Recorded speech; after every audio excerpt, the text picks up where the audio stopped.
that the Russians are in compliance and what, as you know, New START lays out for the... But frankly, while we were sleeping in the last decade and a half, China had remarkable rise in capabilities that are stunning. A lot of that was achieved. Significant amount of that was achieved by stealing information from our companies, by inserting Chinese in certain of our labs, or bringing back technological stolen properties, which China engaged. To accomplish impossible missions. Sometimes these come from the minds of in-house geniuses.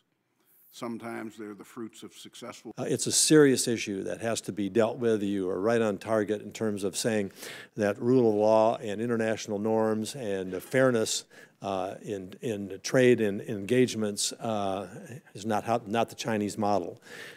In counter it, we have to expose it. It was exposed yesterday in a significant way relative to telecommunications, and Director Wray can talk about that. We have alerted our allies. They are now second-guessing in questioning their initial responses to China. Is there any treaty that Russia has with the United States to which they are currently adhering? And I would just say that one of the things that the American people, I think, are now sort of waking up to understand is that the Chinese government, the lines between the Chinese government and the Chinese Communist Party are blurred, if not totally erased. The lines between the Chinese government and Chinese state-owned enterprises, the same. The line between the Chinese government and ostensibly private companies, for all the reasons you described, and especially the line between lawful behavior and fair competition and lying and hacking and cheating and stealing.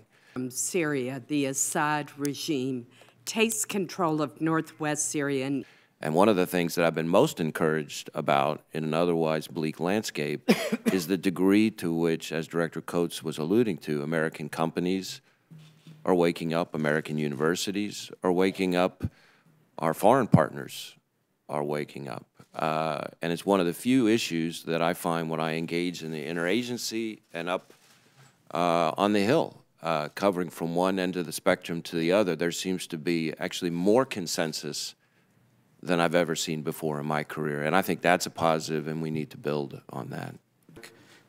Is it not fair to say that China today poses, just looking at the scale and scope of the threat, that China today poses the most significant counterintelligence threat this nation has faced, perhaps in its history, but certainly in the last quarter to century? As I look at the landscape today and over the course of my career, I still think of myself as a little bit young, that the Chinese counterintelligence threat is more deep, more diverse, more vexing, more challenging, more comprehensive, and more concerning than any counterintelligence threat I can think of.